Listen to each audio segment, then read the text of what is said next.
En el Evangelio según San Mateo capítulo 16, versículo número 13. San Mateo 16, 13. Vamos a estar compartiendo allí la palabra del Señor. Gloria sea el nombre de Jesús.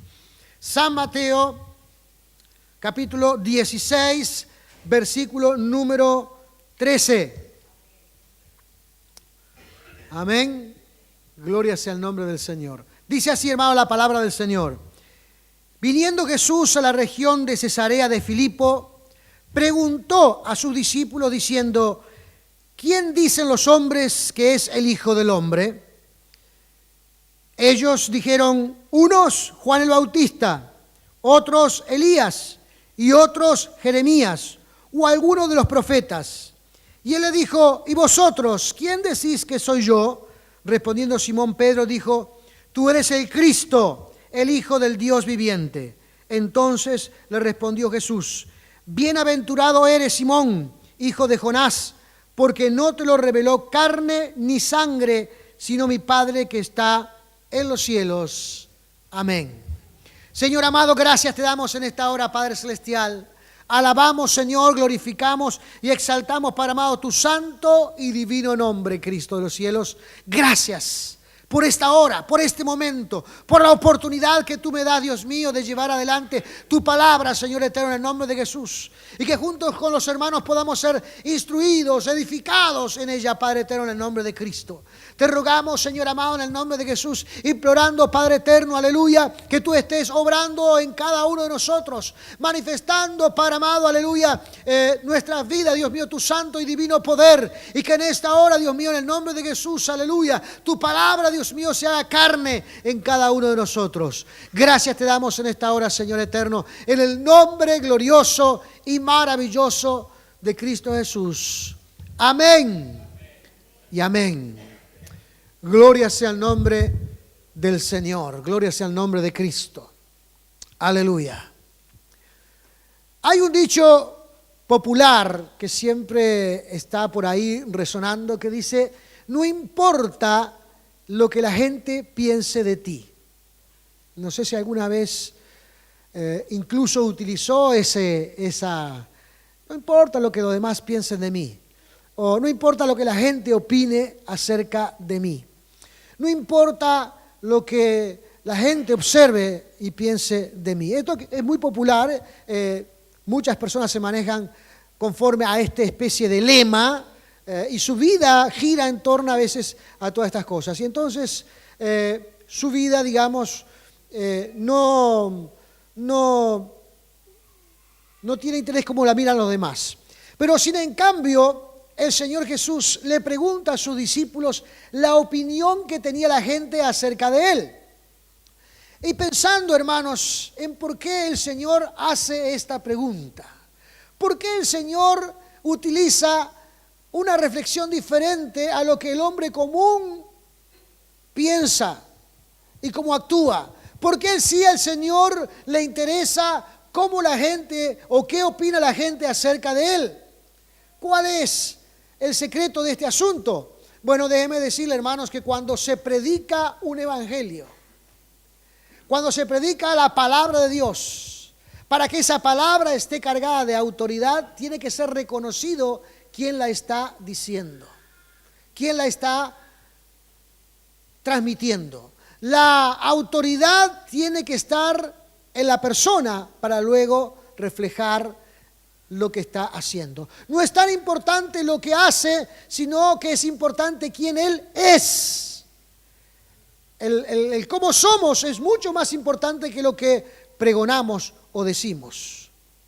Porque a veces podemos hablar muy lindo, transmitir las ideas con mucha elocuencia, decir y opinar cómo se debe comportar la gente, pero nuestra vida tiene que respaldar lo que estamos diciendo. Jesús, hermanos, sabía que la palabra de Dios, hermanos, tenía que venir cargada de poder y de autoridad. Y por eso le pregunta a sus discípulos qué es lo que opinaba la gente del pueblo de Cesarea acerca de Él. Cesarea estaba al norte de Galilea, a pocos kilómetros. Y sabemos nosotros que, digamos, el lugar de influencia de Jesús era Galilea. Él era Galileo. comenzó a extenderse fuera de Galilea y comenzó a preguntar justamente qué es lo que opina la gente acerca de mí. ¿Cuál es la opinión que tiene la gente de mí? Entonces comenzó a recabar lo que la gente decía acerca de él a través de los discípulos. Y uno decían, bueno, eres Juan el Bautista, otro decía Elías, otro decía Jeremías. Porque la influencia pagana también estaba en el pueblo. Esto es como creer prácticamente en la reencarnación. Algunos creían que Juan el Bautista había resucitado, había reencarnado en la persona de Jesús. Otros opinaban que Elías era el que había reencarnado. Otros opinaban que Jeremías o algún otro profeta, algún otro gran hombre de Dios. Porque la mirada hacia los hombres que se habían destacado, de alguna manera habían marcado esas vidas y para ellos eran sus ídolos. Los ídolos de turno. Amén. La gente, hermanos, hoy día está viviendo un estado de idolatría como nunca. Algunos, con solo hecho de estar pisando el mismo suelo de su ídolo, hermanos, prácticamente se desmayan. Algunos estar justamente, hermanos, en el mismo tiempo real y en el mismo lugar de su ídolo, prácticamente colapsan. Por eso a veces viene algún cantante famoso, hermanos, y todo el mundo quiere ir a verlo. Quiere estar en ese momento. Algunos dicen, quieren ser parte de la historia. ¿De qué historia? ¿De la visita de alguien a un país? Pero quiero ser parte de la historia. Por eso, hermanos, esto se ha propagado tanto que ha llegado, hermanos, aún hasta las nuevas generaciones. Y los mayores le han hecho ver que a los niños que estar en un lugar donde está un hombre que se ha destacado en el mundo es algo extremadamente importante. Por eso vemos a veces en un partido de fútbol algún niño pidiendo la camiseta de algún jugador famoso y el jugador viene, se la saca y se la tira y el niño prácticamente cuando la recibe colapsa de emoción porque recibió algo que le pertenecía a su ídolo. Y le hemos hecho creer a la gente que esto es lo más importante que pueden experimentar en la vida. Y esta es la educación, esta es la información que le están dando los mayores a las nuevas generaciones. Los ídolos son lo más importante. Esto no es nuevo. Notamos ya que la persona de Cristo había llegado aquí a la tierra y había hecho muchos milagros y lo primero que hizo la gente fue asociarlos con los ídolos. Con grandes personalidades que sí hicieron grandes cosas. Por ejemplo, Juan el Bautista, hermano, fue el que vino para dar comienzo al camino del Señor Jesucristo. Y dice que fue alguien que tuvo una vida diferente al resto. Vivía en el desierto, comía cosas silvestres, comía miel. Y dice que siempre confrontaba a la gente directamente con el pecado. De hecho, hermanos, le cortaron la cabeza porque predicó muchas veces en contra del pecado del gobernante de turno, que estaba con una mujer que no era la de él. Y le decía, tú eres un adúltero. Y él se destacó porque no se casaba con nadie, sino que anunciaba el pecado del mundo. Elías, un gran hombre de Dios, un profeta, que un día confrontó la espiritualidad del mundo del momento, dice que confrontó la realidad con 500 o 300 profetas de Baal. ¿Cuántos eran? ¿300, 400, 500? Cerramos en 400. 400 profetas. Y estuvieron allí, hermanos, confrontando. ¿Se acuerdan ese día cuando en esa noche los profetas pedían a sus dioses que viniera y descendiera fuego y consumiera el holocausto y nada pasaba? Y solamente Elías, con anunciar esto, consumió. Hermanos, eso fue algo que hizo deslumbrar al mundo entero en ese momento. Pero no fue el único milagro, resucitó un muerto. Pero la Biblia lo presenta como un hombre común. Santiago, cuando escribe de él, dice que él era un hombre común, que podía orar, pero también tenía debilidades personales. Oró con tanto poder a veces para que no lloviera. Dice que no llovió por 3 años y medio. Y luego volvió a orar y la tierra y el cielo dio lluvia.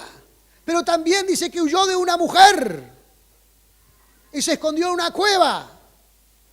Era un hombre común.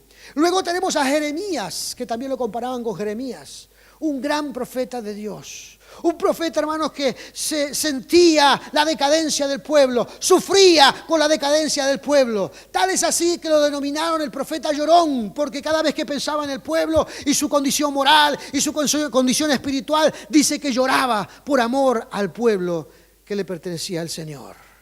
Pero estos eran los ídolos de ellos. Estos eran los ídolos de ellos.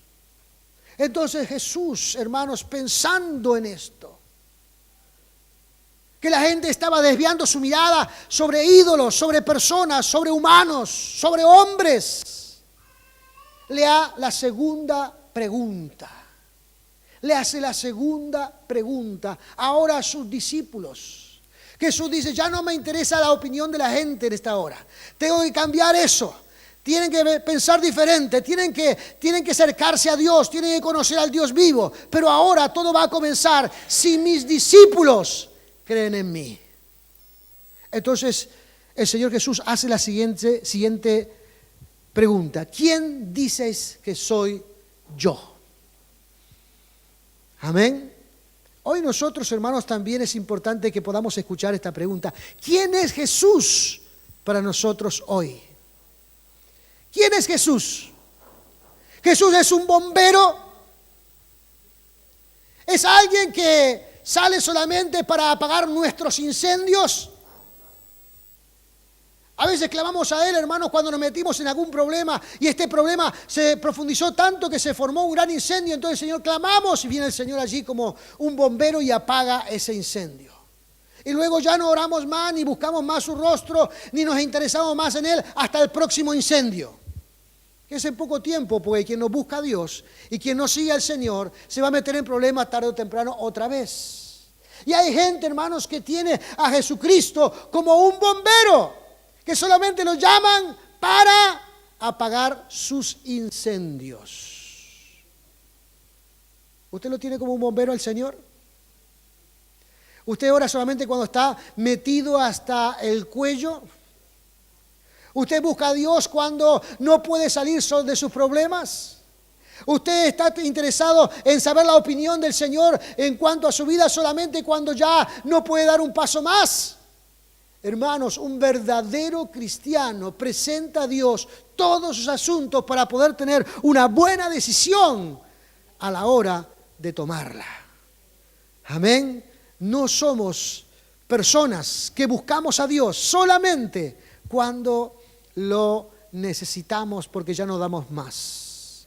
Algunos lo tienen a Jesús, hermanos, como un sirviente.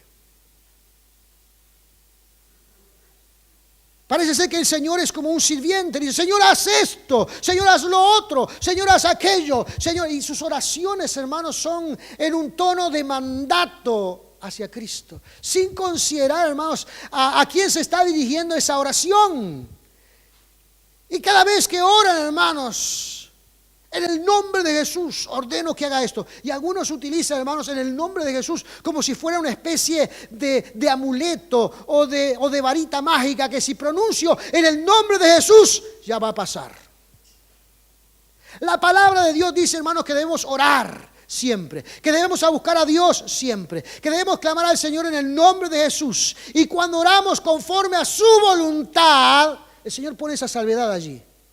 Cuando oramos conforme a su voluntad, Él nos concede nuestras oraciones. Amén. O sea que, hermanos, el Señor, hermanos, sabe distinguir perfectamente lo que es un capricho personal, lo que es un deseo personal, lo que es una cosa que yo quiero y algo que iría en línea al propósito divino que Dios quiere establecer sobre nuestras vidas. Amén. Dios quiere establecer una dirección. Dios quiere darte una guía. Dios quiere darte un lugar en esta vida para que realmente puedas encontrar plenitud en tu querer y en el hacer. Esas frases nuevas, hermanos, que han surgido hoy día, como declaro. ¿Cuál es la otra frase nueva que hay por ahí? Decreto. ¿Cuál es otra? ¿Cómo? Arrebato. Todas esas palabras nuevas, hermanos, que tienen que ver con la persona. No tienen que ver con Cristo, tienen que ver con la persona. Declaro. ¿Quién soy yo para estar declarando? Fíjese, yo aquí en el nombre de Jesús declaro ahora usando la autoridad de Cristo. Y yo declaro ahora usando la autoridad de Cristo. ¿Quién soy yo para declarar usando la autoridad de Cristo? Sí.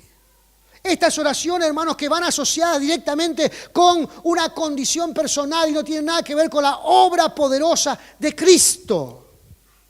Entonces tiene que haber un reconocimiento de quién es el Señor Jesús. Tiene que haber un reconocimiento de qué significa la persona de Cristo. Tiene que haber un reconocimiento de quién es. Él es el autor y consumador de la fe, dice la Escritura. El autor y consumador. Entonces, cuando nos acercamos a Dios, debe haber una convicción en nuestra vida de que creemos por sobre todas las cosas en la persona del Señor Jesucristo y que estamos dispuestos a obedecerle y que estamos dispuestos a ser guiados y que estamos dispuestos a ser bendecidos por el Señor, amén, para luego dirigirnos a su presencia. Porque dice, no hay persona que se acerque a Cristo y no crea que Él existe.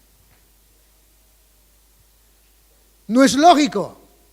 Hay gente que ora y pide a Dios porque bueno, ya no hay, he hecho tantas cosas que ya una más que importa, ya no me quita nada. Y entonces oran a Dios o buscan a Dios. De ninguna manera, hermanos, encontrarán, salvo por la infinita misericordia de Dios, que Dios quiera bendecirlo, pero será extremadamente difícil encontrar la bendición de Dios de esa manera. Por eso es importante. ¿Qué creemos nosotros que es el Señor Jesucristo? Jesús le dijo a Pedro que él había hecho una declaración que no había sido aprendida por ningún ser humano en la tierra, que nadie se la había enseñado. Dice que esa declaración, esa reflexión que hizo Pedro y esa declaración que hizo Pedro venía directamente de la misma inspiración del Dios de los cielos. Pedro transmitió, Pedro declaró, Pedro anunció esa frase inspirado por el mismo Dios de los cielos. Entonces vamos a ver qué fue lo que dijo Pedro. Pedro dijo lo siguiente, versículo número 16. Tú eres el Cristo, el Hijo del Dios viviente. Tú eres el Cristo, el Hijo del Dios viviente. Fue como si Dios pusiera, hermanos, esas palabras en la boca de Pedro para que lo anunciara en ese momento en presencia de todos los discípulos y encontrar allí la aprobación divina del Señor Jesucristo. Ahora, ¿qué significa ser el Cristo? Hermano, Cristo en hebreo es el Mesías. El Mesías era el Hijo de Dios esperado por tanto tiempo. Amén.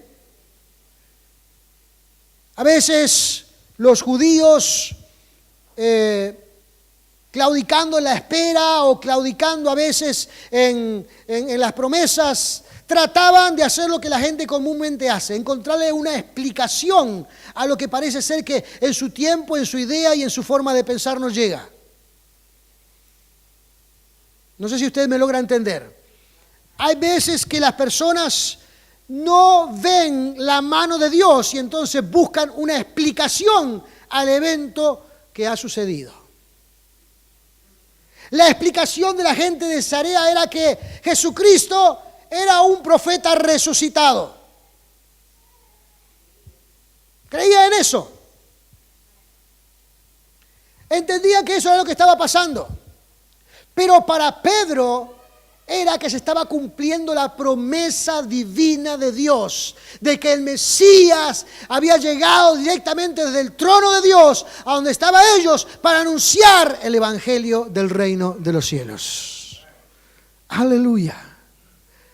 Ahora, para las personas en aquel momento, hermanos, era un enorme impacto porque se estaba cumpliendo la palabra que le habían enseñado durante tanto tiempo.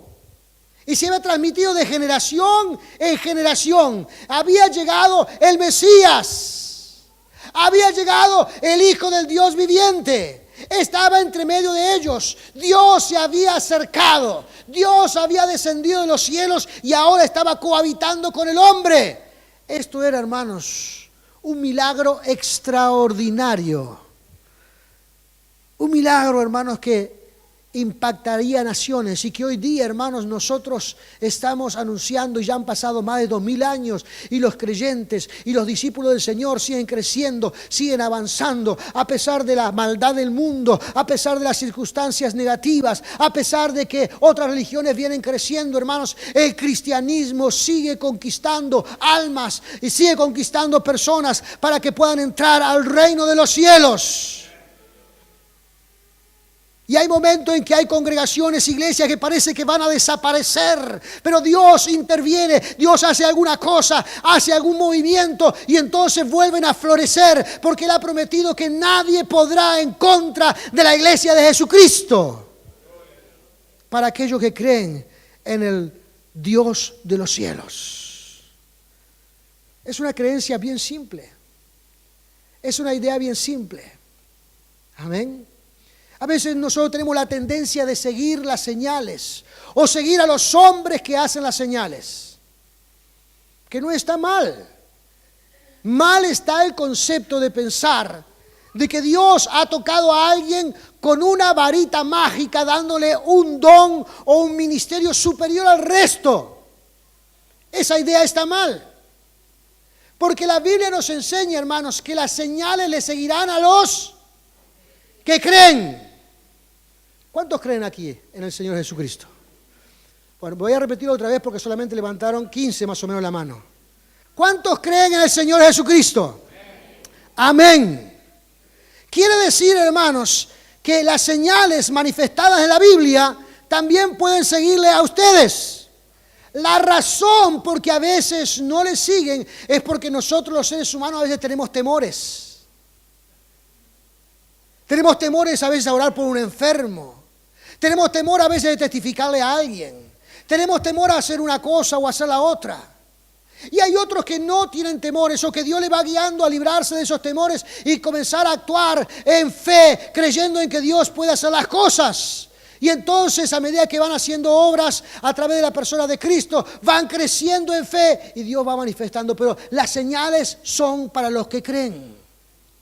Pero nosotros hemos pensado diferente. Pensamos que las señales son solamente para algunos ministerios.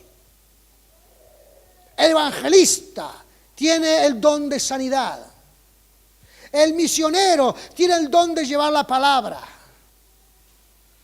El que tiene fe tiene el don de hacer milagros. Y hermanos, dice la Biblia que las señales son para todos. Mire, tuve una experiencia una vez que fue sumamente gratificante para mí. Un día, estando en la ciudad de Rocha, viene un matrimonio. Preocupadísimos porque su hijo estaba en la droga. Su hijo tenía algunos problemas mentales y encima estaba en la droga. El chiquilín iba a la ferretería de la esquina, se compraba una lata de pegamento, de cemento de contacto y pasaba todo el día cerrado en una pieza aspirando eso. Ellos estaban que no sabían qué hacer, porque cada vez que querían intervenir o hacer algo, estamos hablando de un muchacho grande, ya de más de 20 años, se ponía violento y les pegaba y les golpeaba y les rompía todo. Y llegaron desesperados a la oficina.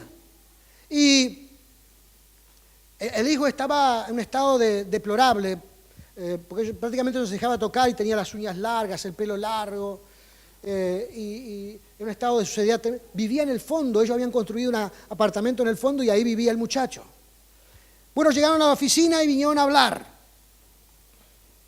Carlos y Brenda, desesperados. Dice, pastor, venimos a hablar con usted porque no sabemos más nada que hacer. Y estamos sufriendo terriblemente. Nuestro hijo está en esta condición, en esta condición, en esta condición. Dice, ¿qué tenemos que hacer? Y en ese momento le dije, hermano, lo primero que tienen que hacer es entregar su corazón a Cristo. ¿Y cómo se hace eso? Y bueno, hicimos la oración y entregó su corazón a Cristo. ¿Qué más tengo que hacer? Lo que tiene que hacer ahora es comenzar a asistir a la iglesia en forma interrumpida y seguir al Señor estudiando la palabra de Dios para que Él crezca en su vida. Dios va a hacer un milagro.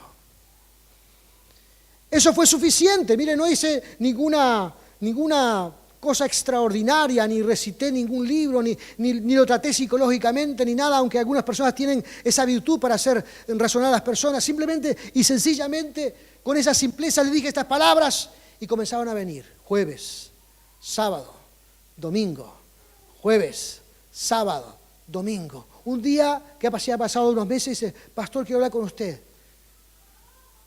Bueno, fuimos a la oficina y dice, pastor, usted no sabe lo que pasó. El domingo, cuando llegamos a casa después del culto, encontramos a nuestro hijo con las uñas cortadas. Se había bañado y se había cortado el pelo. No me diga. Sí, estaba sentado en un costado y dice, no lo reconocíamos. Gloria a Dios, hermanos, siga adelante en el nombre de Jesús. Eso, hermanos, impactó tanto su corazón en que este hombre, bruto, con B gorda,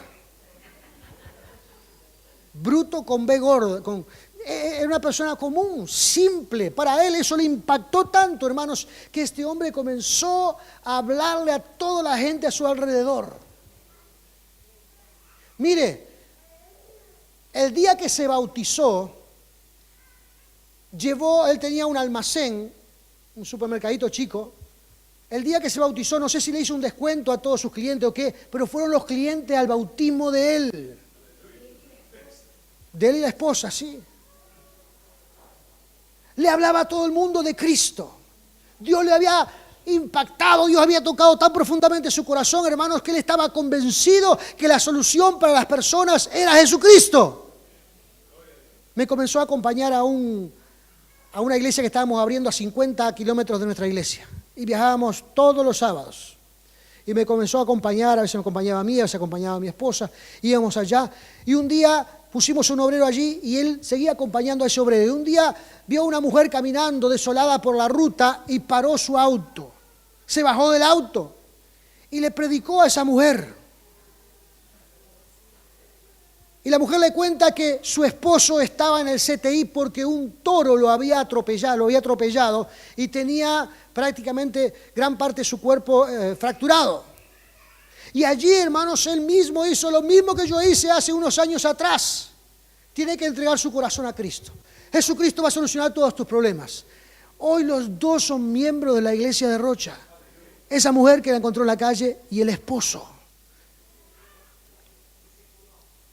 Sí, claro, se salió del CTI, se curó, el hombre anda caminando, tiene como 80 y algo de años.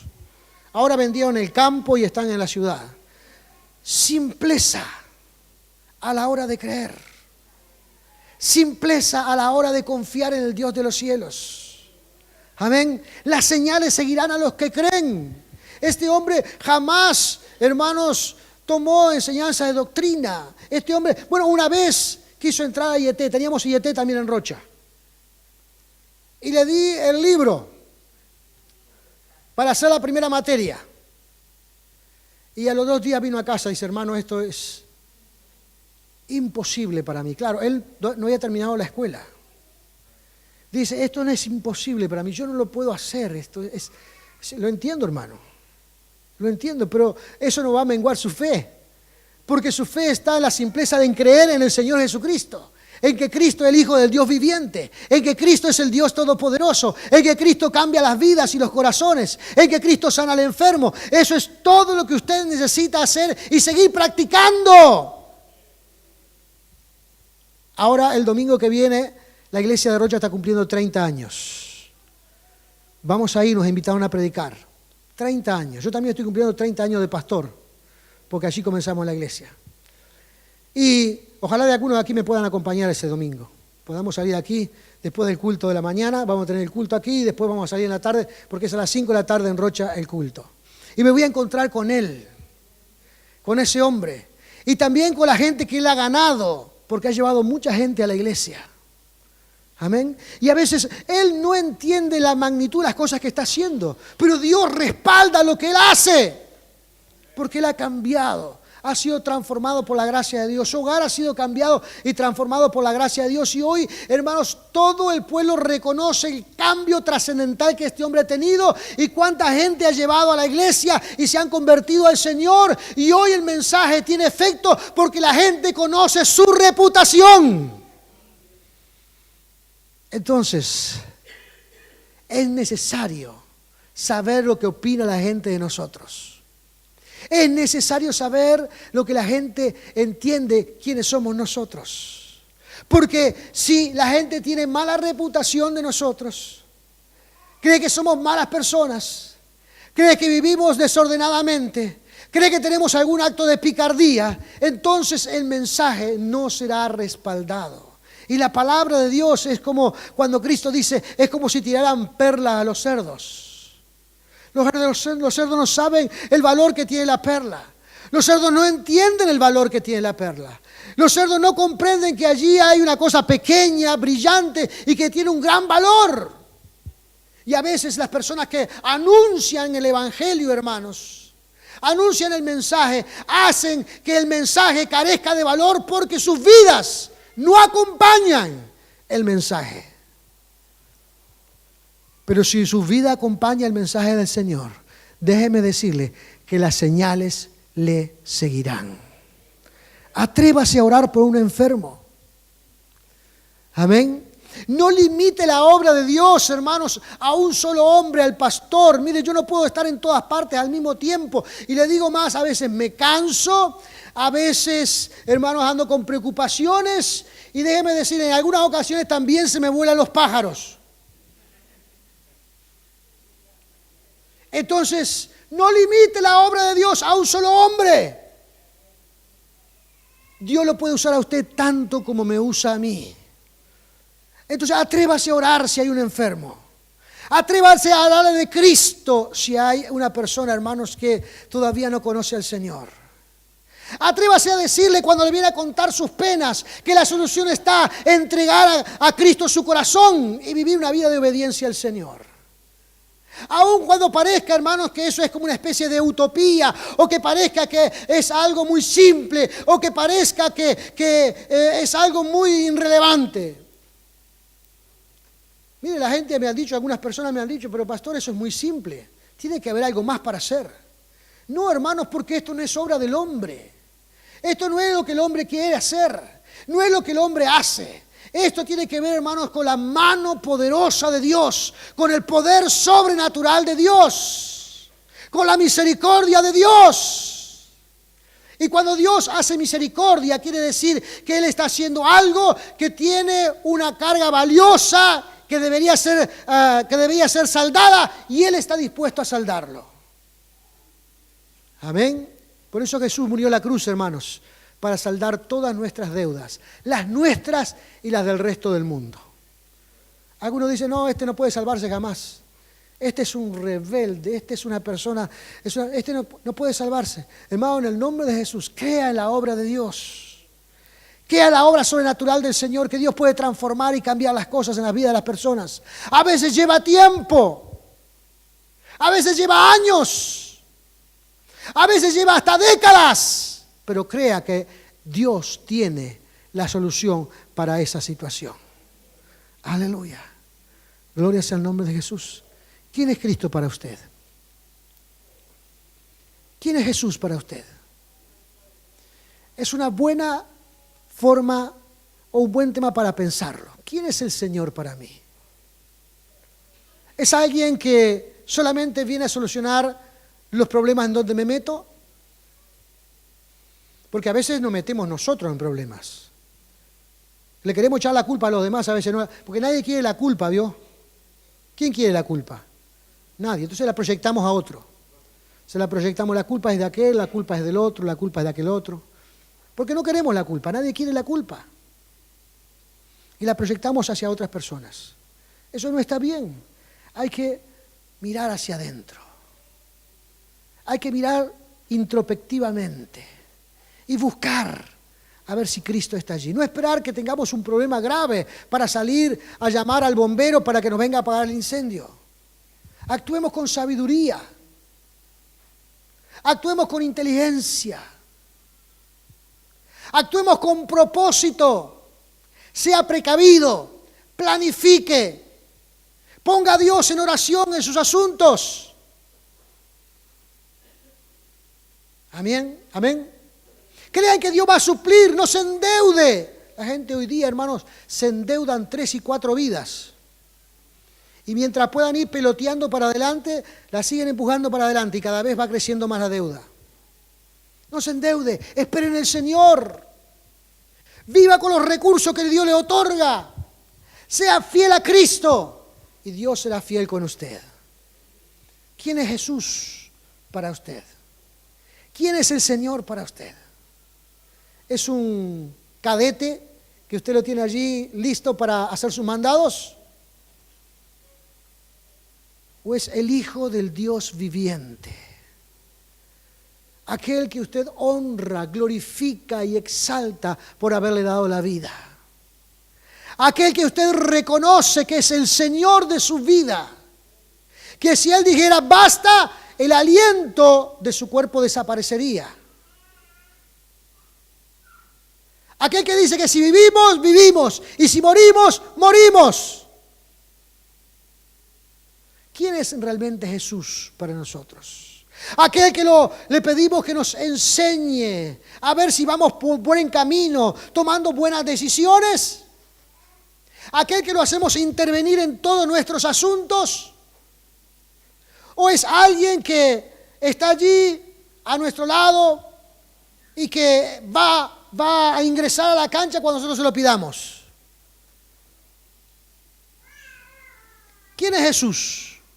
Una vestimenta que nos ponemos cuando venimos al culto y después que nos vamos al culto nos quitamos esa vestimenta y seguimos siendo nosotros.